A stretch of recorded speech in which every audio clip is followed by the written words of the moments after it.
Udang galah atau lebih dikenali dengan panggilan spit biru telah disenaraikan di dalam senarai merah hidupan yang hampir pupus. Banyak data yang belum dirungkai oleh pengkaji di dalam mata luar negara tentang kitar hidup dan biologinya. Kesukaran mendapatkan udang galah telah melonjakkan harga pasarannya sehingga RM80 sekilogram. Walaupun mahal, ia tetap menjadi buruan penggemar krustasia dan menyumbang kepada kepupusannya.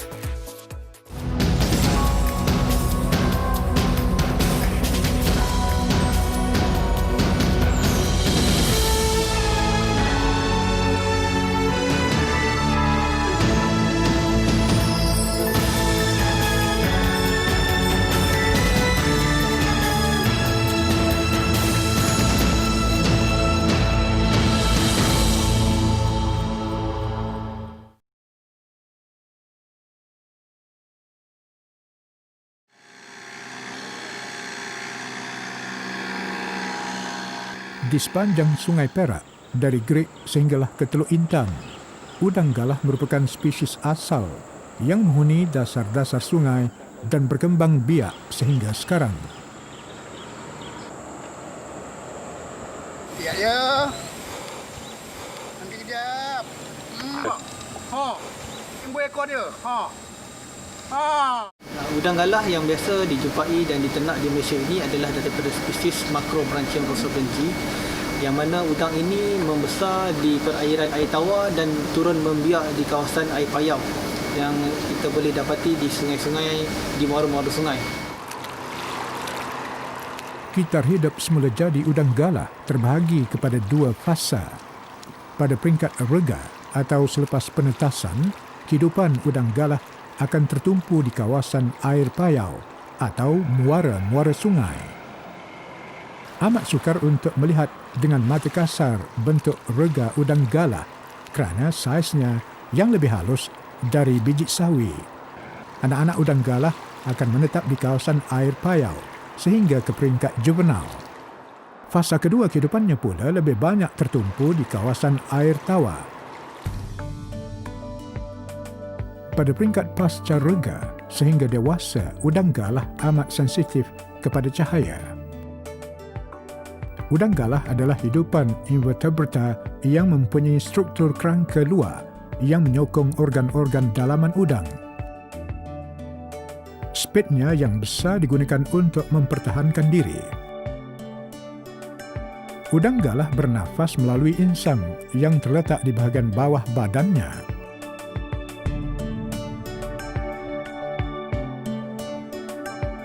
Terdapat 5 pasang kaki di bahagian kepala udang yang membolehkan ia merayap di dasar-dasar sungai.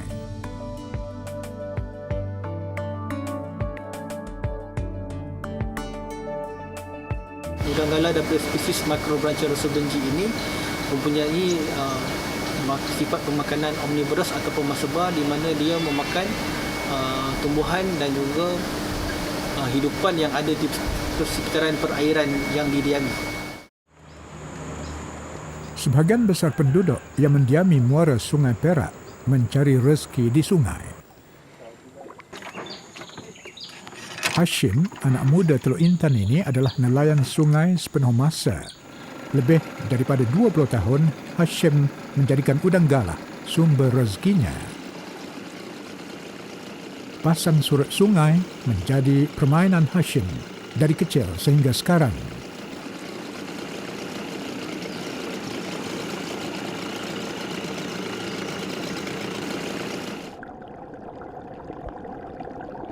Udang galah yang diburu adalah dari hidupan akuatik iklim tropika yang menghuni dasar-dasar sungai di kawasan Indo-Pasifik. Kawasan ini merangkumi negara Pakistan, India, sehinggalah Indochina, Thailand, Filipina, Malaysia dan Kepulauan Pasifik Selatan. Taburannya yang meluas tidak menghalang spesies ini daripada berhadapan dengan risiko kepupusan.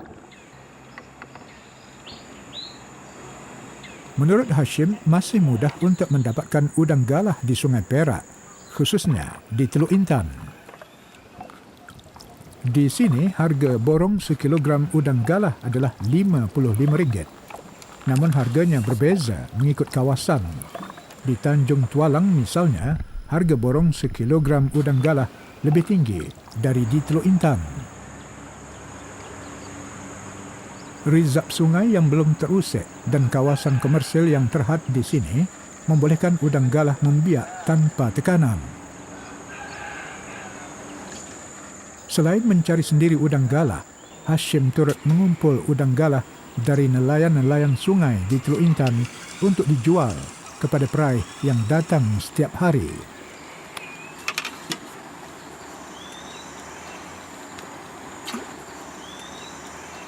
Anak udang adalah umpan yang popular di sini. Udang galah aktif pada waktu pagi, petang dan senja, sesuai dengan sifatnya yang sensitif kepada cahaya. Ketika cuaca panas dan limpahan cahaya matahari yang terik, udang galah akan bersembunyi di reba-reba, tunggul kayu dan di kawasan air yang dalam.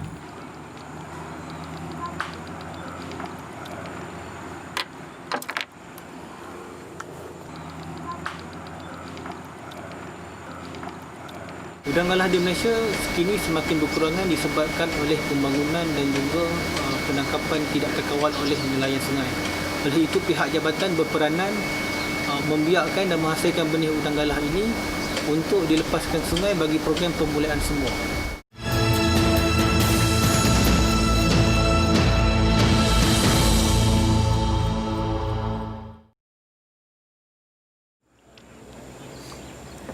Hampir 4 jam memburu spet biru di sungai, Hashim naik ke darat untuk berehat.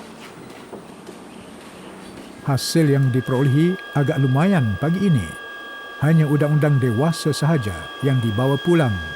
Anak-anak udang dilepaskan semula ke habitat asal.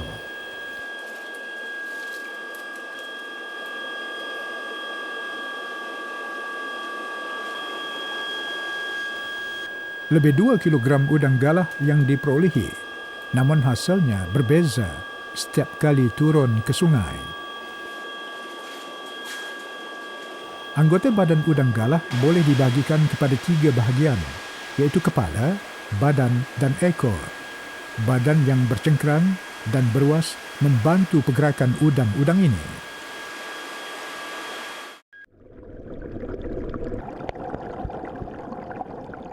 Udang jantan mempunyai saiz badan dan spet biru yang lebih besar daripada udang betina. Udang betina pula mempunyai bahagian abdomen yang lebih besar untuk membolehkannya membawa telur. Untuk membesar, udang galah perlu menyalin kulit. Pada peringkat ini, kadar kanibalismenya amat tinggi.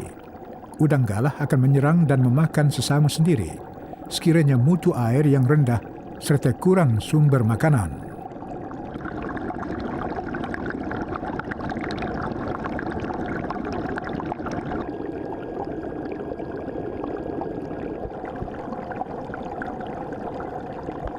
Udang betina membawa telur di bahagian bawah badannya. Ukuran diameter bagi telur udang adalah kurang dari 1/64 inci. Tiada musim tertentu bagi pembiakan udang. Ia membiak dan bertelur sepanjang tahun. Udang yang mempunyai telur akan diasingkan dan dihantar ke pusat penetasan udang galah bagi tujuan pembiakan.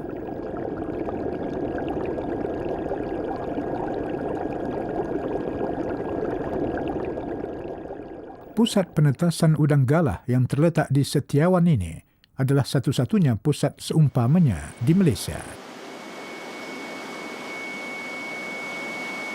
Pusat ini telah ditubuhkan pada tahun 1983. Operasi di sini digerakkan oleh 30 orang pekerja. Berbeza peranannya dengan pusat pengeluaran dan penyelidikan benih udang kebangsaan, aktiviti di pusat ini hanya tertumpu kepada penetasan telur udang galah dan penjagaan rega sehingga ke peringkat juvenil. Objektif penubuhannya adalah untuk menambah stok udang galah di habitat semula jadi. Secara tidak langsung, usaha ini dapat mengurangkan risiko kepupusan. Usaha pemeliharaan berlangsung sepanjang tahun. Selesai satu pusingan menghasilkan benih induk-induk udang galah yang mempunyai telur yang telah matang, akan dibawa ke sini untuk pusingan seterusnya. Pusat penetasan udang galah ini berfungsi untuk mengeluarkan benih udang galah yang mana sebahagian daripadanya dibekalkan kepada peternak-peternak secara percuma di bawah dasar bekalan baru ikan, dan sebahagiannya dilepaskan ke sungai-sungai untuk program pembelian sumur. Di pusat ini, induk udang galah yang telah mempunyai telur yang matang akan ditempatkan di dalam tangki-tangki khas. Induk betina dibekalkan oleh nelayan-nelayan tempatan. Sehingga kini, usaha menghasilkan induk yang diternak masih di peringkat kajian. Telur yang berwarna kuning kecoklatan lazimnya akan menetas dalam tempoh kurang dari seminggu. Rega halus yang hanyut mengikut olakan air akan diasingkan di dalam tangki berasingan. Dalam asuhan udang galah, terdapat 11 peringkat pembesaran sebelum ianya bertukar menjadi benih. Dan daripada benih, udang galah bertukar menjadi udang dewasa dalam tempoh 6 ke 8 bulan. Rega pada peringkat awal penetasan mempunyai keupayaan berenang yang amat terhad. Ia bergerak secara mengundur. Di habitat semula jadi, rega akan hanyut mengikut arus di kawasan muara sungai. Sebahagian besar daripadanya akan menjadi plankton di lautan. Selepas peringkat awal ini, rega akan melalui 6 peringkat pembesaran dalam 2 tahap perkembangan. Tahap perkembangan pertama, bahagian abdomen dan mulut akan terbentuk, dan tahap perkembangan kedua pula, bahagian kaki dan spitnya akan sempurna. Pusat ini juga berfungsi sebagai pusat pengembangan di mana kami menyediakan perkhidmat nasihat kepada peternak berkaitan dengan pembenihan udang galah. Ramai usahawan akuatik telah dilatih oleh pusat ini, tetapi hanya segelintir sahaja yang kekal menghasilkan benih udang galah. Tanpa kesungguhan dan modal pusingan yang besar, sukar untuk berjaya dalam bidang ini.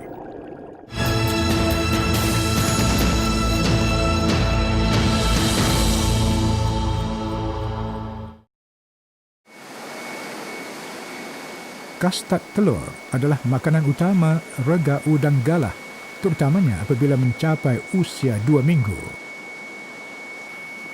Sebelum berusia 2 minggu, rega udang galah diberi makan mikroorganisma halus yang dikenali sebagai artemia. Sama seperti artemia, kastad telur akan diberi 2 kali sehari, iaitu pada waktu pagi dan petang. Selepas 30 hari, rega udang galah akan bertukar menjadi pasca larva. Ciri-ciri utama pasca larva ialah apabila anak udang galah mula berenang ke hadapan dan melekat di dinding-dinding tangki. Benih udang galah yang telah cukup matang untuk diedarkan berukuran di antara 1,5 cm ke 2 cm dan mempunyai berat kira-kira 0,01 gram. Pada peringkat juvenil, potensi udang galah untuk terus hidup lebih cerah berbanding ketika di peringkat rega dan pasca larva. Di habitat semula jadi, ancaman dari pemangsa yang lebih besar, manusia dan perubahan ekosistem yang mendadak merupakan halangan yang perlu ditempuhi oleh anak udang galah dalam tempoh 6 ke 8 bulan sebelum matang dan membiak. Di peringkat juvenil juga, rupa dan bentuk anak udang kelihatan sama seperti udang dewasa. Rostrum atau tanduk keras di bahagian kepalanya juga akan bertambah panjang. Rostrum ini berfungsi sebagai mekanisme pertahanan diri dari pemangsa. Apabila udang galah matang, ia akan bergerak ke kawasan air yang dalam menuju ke muara. Ia akan tinggal di situ beberapa bulan sebelum menetaskan telur. Udang galah mempunyai sekitar hidup yang kompleks di mana udang galah membesar di hulu sungai dan turun ke hilir sungai iaitu di maru-maru sungai untuk bertelur dan menetaskan telur. Untuk memastikan survival udang galah, bukan hanya sungai yang perlu dilestarikan.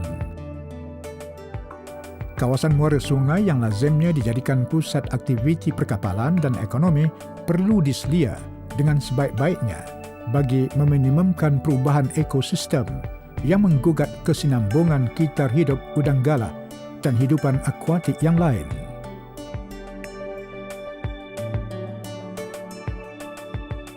Udang galah tidak akan menetap lama di satu-satu kawasan. Habitatnya sentiasa berubah, terutamanya di peringkat rega, pasca lava, dan dewasa. Udang galah bermigrasi untuk mencari habitat yang sesuai dengan tahap pembesarannya. Ia menjadi satu keperluan biologi untuk terus hidup dan berkembang.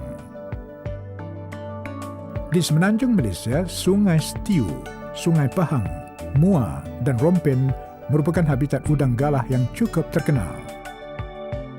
Sungai-sungai ini menjadi tumpuan pengail, pemborong, pengusaha restoran dan individu perseorangan untuk mendapatkan bekalan udang galah. Di Perak, Teluk Intan cukup terkenal dengan kekayaan spesies akuatik yang mempunyai sepasang spit biru. Tiada musim yang spesifik untuk memburu udang galah. Nelayan di sungai ini mencari udang galah sepanjang tahun. Lazimnya, hanya udang galah dewasa yang berukuran sekitar 5 ke 8 inci menjadi buruan pemancing. Ada yang mencapai berat sehingga 500 gram seekor. Setiap ekor udang galah betina yang matang bertelur sebanyak 5 kali dalam setahun. Dianggarkan sebanyak 10 ke 50 ribu telur akan dibawa oleh induk betina. Tidak semua rega yang menetas akan dapat bertahan sehingga dewasa. Udang yang dewasa dan telah matang pula berhadapan dengan risiko ditangkap manusia. Nelayan sungai seperti Hashim bergantung sumber pendapatan kepada hasil jualan udang galah. Mereka juga khawatir populasi udang galah akan berkurangan pada masa akan datang. Permintaan pasaran terutamanya daripada pemborong dan pengusaha restoran sentiasa meningkat. Ada masanya Hashim tidak dapat memenuhi semua permintaan pelanggan kerana bekalan udang yang sedikit pada waktu-waktu tertentu. Beliau terpaksa memberikan keutamaan kepada pemborong tetap yang datang setiap hari. Oleh sebab itu, Jabatan Perikanan giat memberi galakan kepada pengusaha benih dan penternak udang galah bagi mengimbangi permintaan pasaran sekaligus mengurangkan tekanan terhadap udang galah yang hidup di habitat semula jadi.